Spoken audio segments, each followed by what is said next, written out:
Olá, eu sou o Hélio Gurovitz. Eu sou o Gabeira. Eu sou editor de opinião do Globo e estou substituindo o Lauro Jardim no nosso podcast de todas as terças-feiras, em que a gente conversa sobre os assuntos quentes da semana.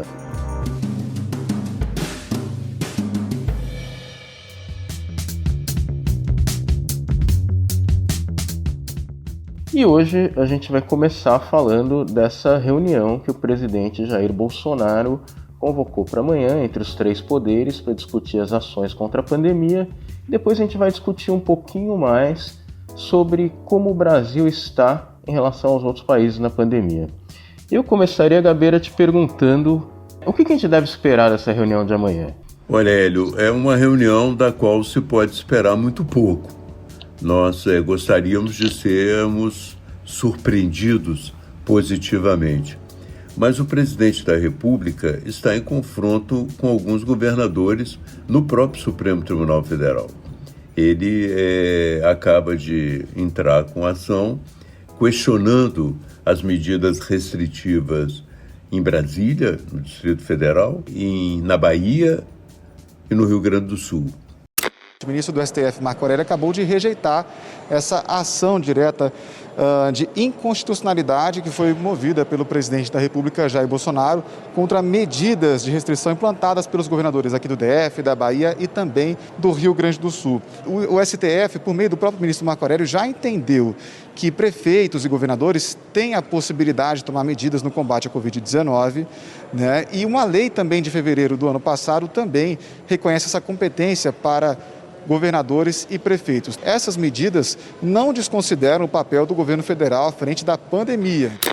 Além disso, ele costuma dizer constantemente que o Supremo Tribunal Federal amputou os seus poderes quando decidiu que estados e municípios também poderiam tomar algumas medidas, inclusive medidas restritivas. O problema é o seguinte, é que o Supremo jamais amputou os poderes dele. O Supremo apenas afirmou que, nesse caso da saúde, os poderes são concorrentes, que todos têm as suas obrigações e os seus deveres. Portanto, ele utiliza esse argumento para culpar os governadores, culpar o Supremo e lavar um pouco as mãos diante das consequências da pandemia. Algo que todos já perceberam até agora e todos rejeitam também. De um lado, os governadores, porque não querem ficar com essa culpa pelo que está se passando. De outro lado, o Supremo, porque acha que a decisão do Supremo foi interpretada oportunisticamente. Então, vamos agora a um poder que começa também a ter problemas com o presidente da República, que é o poder legislativo. Nós sabemos que tanto o presidente do Senado quanto o presidente da Câmara foram eleitos com o apoio do presidente da República. No entanto, eles começam a compreender que essa ligação com o presidente da República, no caso da pandemia, é muito problemática. E começam a se distanciar dele de alguma maneira. Por exemplo, o presidente da Câmara, o Arthur Lira, numa recente live, disse que o Brasil precisava evitar esse vexame internacional no qual ele está envolvido.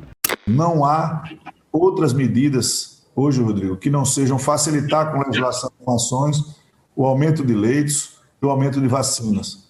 Os brasileiros eles precisam ter esse conforto e nós precisamos evitar essa agonia e esse vexame internacional. O presidente do Senado procurou um contato com a Kamala Harris direto para pedir vacinas nos Estados Unidos.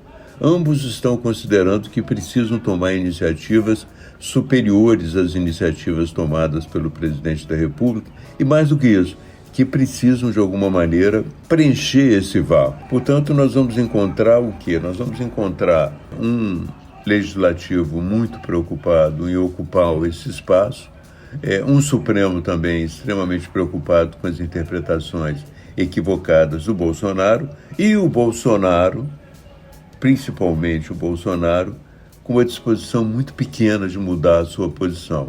Você vê algum tipo de risco institucional em relação a esse diálogo?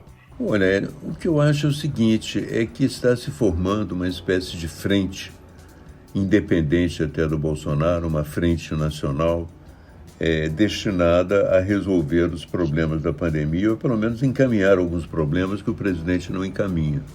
Eu acho que essa frente, evidentemente formada, ela vai querer dialogar com o presidente da República. Eu acho que todos vão querer continuar dialogando, porque se de um lado você tem o Bolsonaro renitente e praticamente impermeável a mudanças, de outro lado você sabe que as medidas do Parlamento e as medidas do Supremo têm mais eficácia se pelo menos não tiverem a oposição dele.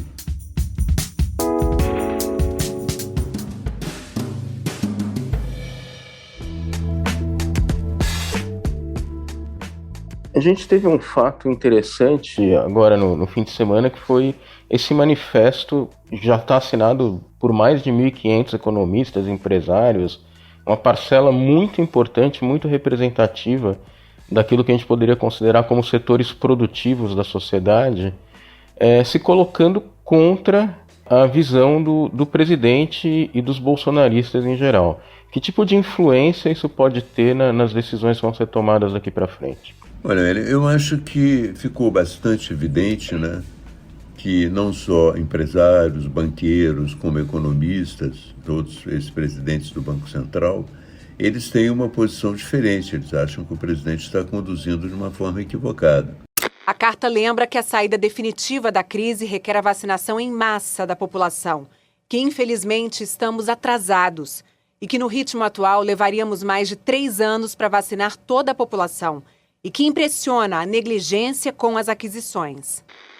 Seja pelo fato de ter se atrasado na vacinação, seja pelo fato de não seguir a ciência, seja pelo fato de promover aglomerações, seja por não distribuir máscaras como deveria distribuir, enfim, eles fazem uma série de sugestões e entre esses signatários, muito possivelmente alguns que apoiaram o presidente da República. E certamente, hoje ele já reagiu de alguma maneira, utilizando um texto da OMS para contestar esse manifesto. Ele vai ter muita influência no parlamento, porque o parlamento é sensível a esse tipo de manifestação. Ali estão pessoas que têm um bom trânsito no parlamento. E se você ouvir a entrevista das pessoas que assinaram o manifesto, você sente que elas têm uma preocupação especial de influenciar o parlamento. Eu vi ontem uma entrevista da Helena Landau dizendo especificamente isso. Nós esperamos agora uma posição do parlamento. À noite eu ouvi outra entrevista do Armínio Fraga dizendo a mesma coisa, que havia uma expectativa.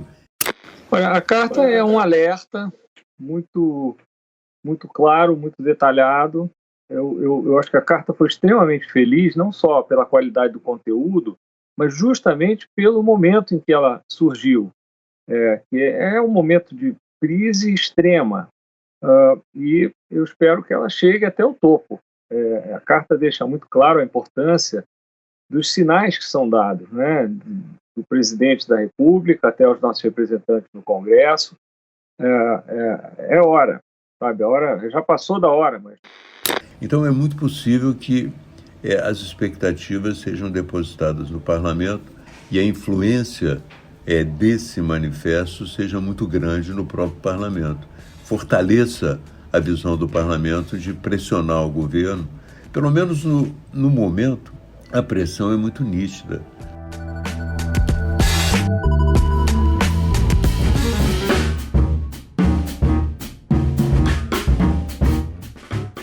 Agora, ao mesmo tempo, Gabeira, a gente tem gente que apoia o presidente e que tem, digamos assim, adotado uma postura menos restritiva em relação às medidas.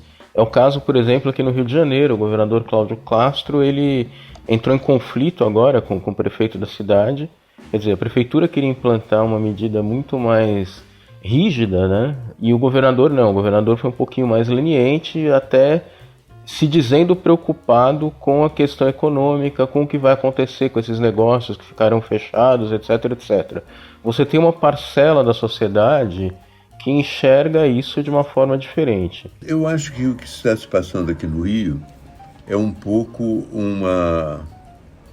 uma expressão da própria dificuldade nacional.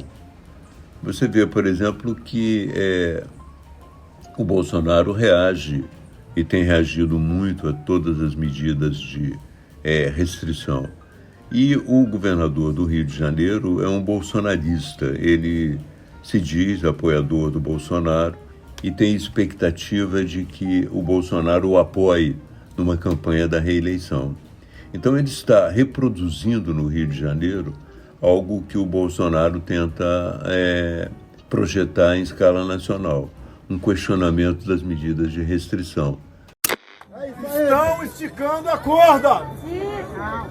Faço qualquer coisa pelo meu povo! Esse qualquer coisa é o que está na nossa Constituição, nossa democracia e nosso direito de ir e vir. Que certamente não impedem as medidas de restrição, mas as enfraquecem. No caso do governador, por exemplo, você vê as dúvidas que existiam, o prefeito decretando um estado de restrições, ele afirmando que ia permitir que os bares e restaurantes funcionassem, o que praticamente invalida a ideia de medidas restritivas mais sérias. Mas o mais importante de tudo isso é que a cidade do Rio de Janeiro, aliada com Niterói, são duas grandes cidades da área metropolitana, elas tomam essa decisão fortalecidas por comitês científicos próprios. O resto do estado, as 92 cidades do estado, não estão com esse clima. Então, se você não tem um governador orientando os prefeitos e pedindo a eles medidas semelhantes no estado, isso enfraquece muito as decisões aqui da capital e de Niterói, porque já está mais ou menos demonstrado que grande parte da demanda por UTI e por leitos de hospitais não é apenas de moradores do Rio de Janeiro, mas também de moradores de outras cidades que afluem para a capital quando a situação fica difícil. É normal, isso em São Paulo também acontece isso, né? Em certa medida, isso também faz falta nacionalmente, né? Quer dizer, que o governo federal tivesse algum tipo de coordenação sobre o que está acontecendo no país, até de modo a distribuir melhor os recursos, a gerir melhor, porque são recursos escassos.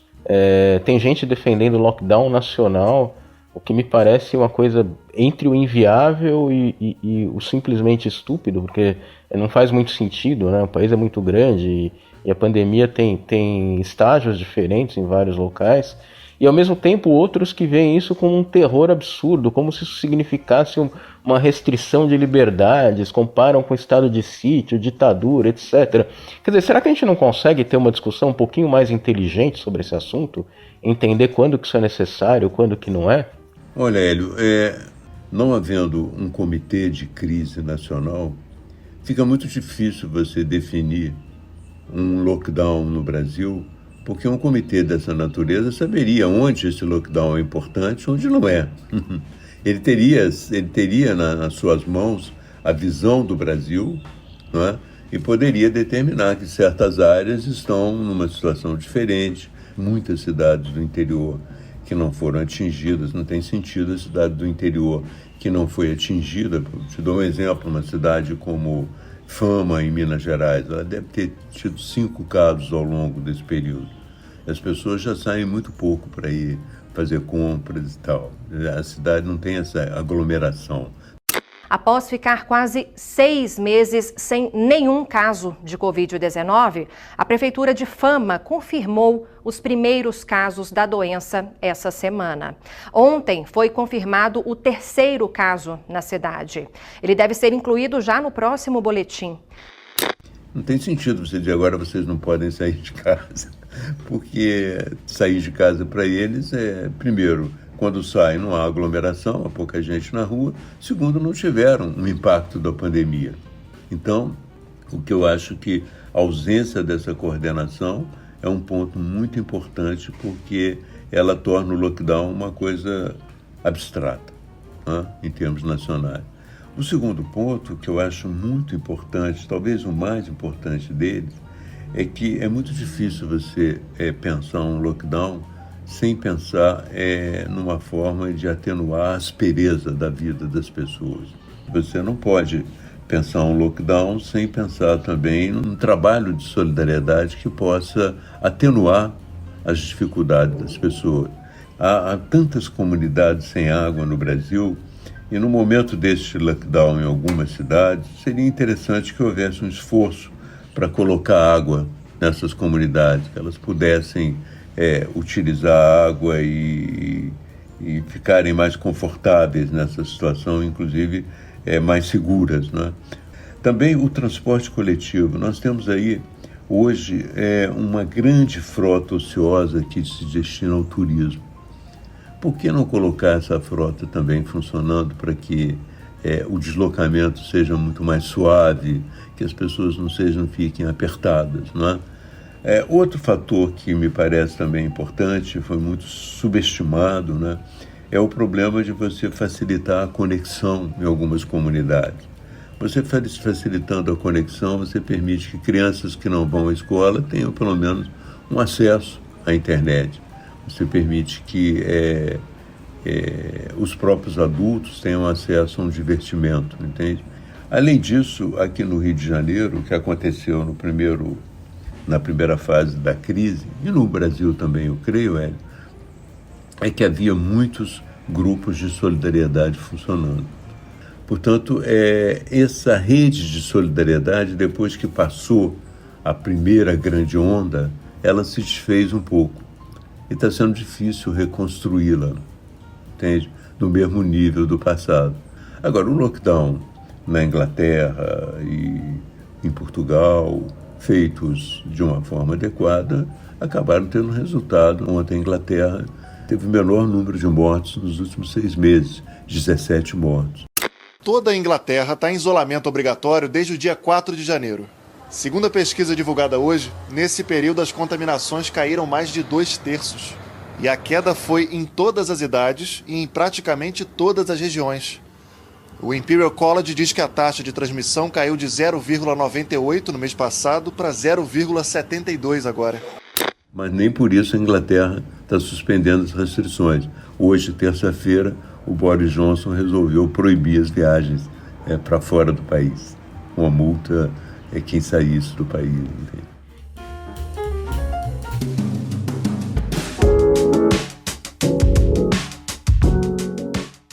Vamos aproveitar que você falou no exterior para conversar um pouco sobre essa vergonha que o Brasil está passando internacionalmente. A OMS está preocupadíssima, já se manifestou algumas vezes a respeito disso, e eu gostaria que você comentasse um pouco a situação brasileira no cenário internacional. Olha, Hélio, como você disse, a situação é muito grave. A OMS tem manifestado várias vezes a sua preocupação, não é? When we saw some declining trends in many countries the past 6 weeks, the situation in Brazil was either on the increase or just plateau. But of course, more of a tendency to increase. I think Brazil has to take this very, very seriously. E mais do que isso, a OMS, através do organismo latino-americano, está tentando ajudar o Brasil a comprar esse chamado kit intubação. Ele deixou de fazer as compras necessárias em agosto do ano passado e agora nós estamos numa falta grande. Da mesma maneira, a OMS, nas suas entrevistas, ela manifesta preocupação com o país e enviou ontem 1 milhão de doses da vacina que nós temos direito através do COVAX. Mas a situação internacional do Brasil é muito problemática. Há um grande número de países que não permitem mais a entrada de brasileiros nesse período. O caso do Chile, né? A última notícia que a gente teve foi o Chile, né? O Chile decidiu que os brasileiros, se entrarem, né, no caso do Chile, tem que passar por uma quarentena monitorada pelo Estado. O que significa que dificulta muito a tua viagem. você planeja uma viagem ao exterior, tendo que ficar 10 dias pagando um hotel antes de fazer o que você tem que fazer, praticamente inviabiliza, né? A não ser que a pessoa vá ficar muito tempo e tenha... Então, isso nós estamos com essa situação. O Brasil não se entra, não se viaja pelo mundo. Em Portugal agora, eles inclusive estão determinando também uma quarentena para os brasileiros que chegam por outros caminhos. Os brasileiros estavam tentando contornar essa impossibilidade de ir para Portugal e chegando por outros caminhos também eles estão sendo submetidos à quarentena. De forma que o Brasil já tinha um certo estigma a respeito da questão do meio ambiente. A questão do tratamento do meio ambiente, o Brasil já era visto como um vilão na área ambiental. Mas agora passou a ser também uma ameaça em termos sanitários internacionais. Quer dizer, nós nos tornamos párias literalmente, né? Porque nós nos tornamos contagiosos, um risco de contágio para o resto do mundo. Exatamente. Eles fala-se abertamente, né?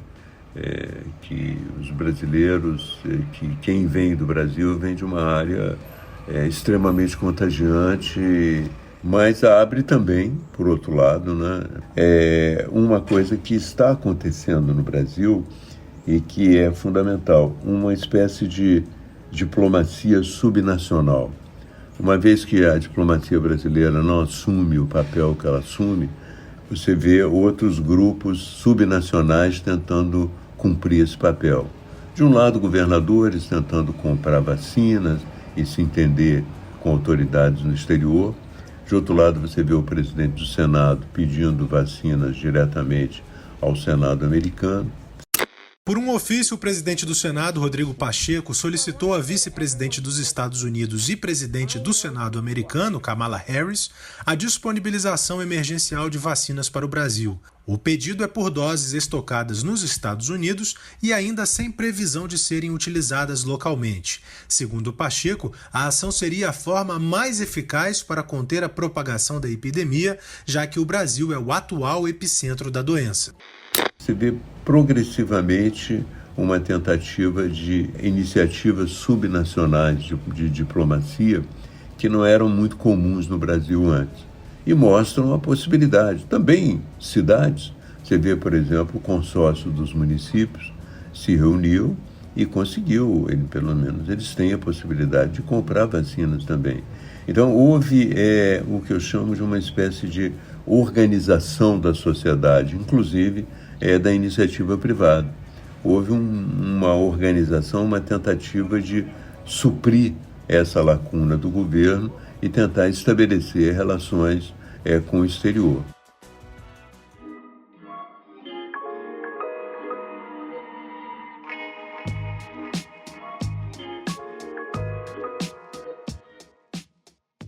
Você, Gabeira, você vê alguma saída pra gente nessa situação? Quer dizer, qual é o caminho que vai tirar a gente desse buraco? Olha, é difícil você responder o lugar comum. Eu acho que é a vacinação. A vacinação é a saída estratégica. Mas a vacinação hoje no mundo, ela não pode ser contada como uma coisa fácil de você conseguir. Era preciso ter tomado medidas estratégicas lá atrás, como o Chile tomou, por exemplo. Né? O Chile comprou as vacinas, como Israel tomou. Você vê, por exemplo, eu estava vendo ontem o negócio de Israel com a Pfizer. Israel pagou 50 euros por dose, entende? Que é uma fortuna. Mas eles perceberam que esse era o caminho. O próprio Bibi Netanyahu percebeu. Hoje ele entra em eleições, já com esse trunfo. Olha, eu consegui vacinar. Netanyahu está no poder há 12 anos ininterruptos e é o premier mais longevo da história de Israel. Netanyahu sai fortalecido pela agilidade na campanha de vacinação contra o novo coronavírus. Quase 60% da população israelense já recebeu pelo menos uma dose da vacina. Então agora eu acho que está havendo um problema muito grande. Primeiro porque a patente não se quebra. Existe uma proposta da África do Sul e da Índia de quebrar a patente das vacinas. mas há uma resistência muito grande dos países mais avançados, inclusive com a ajuda do Brasil. O Brasil, nesse caso, tomou uma posição que é incompatível com o que sempre defendeu e com a ação do passado, né? Nós defendemos na AIDS. Foi o próprio Serra, que era o ministro da Saúde, ele assumiu essa posição. E agora existe uma outra situação que está pegando também, que é a transferência da tecnologia. Essa transferência que nós contratamos com a AstraZeneca para a Fiocruz e contratamos com a Coronavac para o Instituto Butantan. Está havendo também dificuldades até de regulamentar essa transferência de tecnologia. A única saída que existe é ir ao mercado. Mas o mercado, no momento, existe uma demanda muito grande. Algumas empresas não conseguiram atender. A AstraZeneca, por exemplo, não conseguiu atender a demanda europeia, ao contrato europeu, entende? Então, nós temos que contar primeiro com a vacinação nos países que vão se vacinar, depois com o fato de eles estarem satisfeitos e liberarem um pouco os seus excedentes. Os Estados Unidos, por exemplo, tem em Ohio 30 milhões de doses da AstraZeneca, que eles não usam, porque ela não foi aprovada lá. Mas esses 30 milhões de doses, pelo que eu li, o Biden quer doar, mas a preferência dele é doar para os vizinhos imediatos, para o México, por exemplo, porque a relação deles com o México é muito mais visceral do que conosco, entende? O governo americano vai enviar 2,5 milhões de doses da vacina Oxford AstraZeneca para o México e 1,5 milhão para o Canadá. Depois de acelerarem a vacinação, os dois países vão devolver o mesmo número de doses. A outra possibilidade para nós sairmos dessa seria conviver com o vírus de uma forma mais avançada. Mas isso aí, pelo que eu sei, só o Japão é capaz de formular uma estratégia desse tipo, porque tem uma população que você consegue um controle, ou pelo menos uma resposta disciplinar muito maior, entende? Então nós temos dificuldades. Eu acho que o problema continua sendo a saída, continua sendo a vacinação e a tentativa de tomar medidas de precaução, máscara e não aglomeração, mas eu acho que ambas têm dificuldades. Ambas você não pode contar como favas contadas, né? Certas. É isso aí, Gabeira. Então vamos tomar cuidado, né? Vamos torcer para a gente conseguir essas vacinas e para a gente conseguir sair dessa. Exatamente. Trabalhar.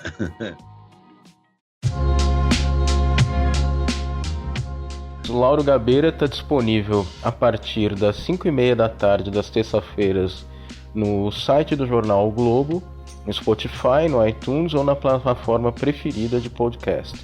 Também pode ser ouvido na rádio CBN às 10h30 da noite, às terças-feiras. Esse podcast teve a edição da Fernanda Pontes e do Vitor Carvalho. E na terça que vem a gente está de volta. Muito obrigado. Até lá.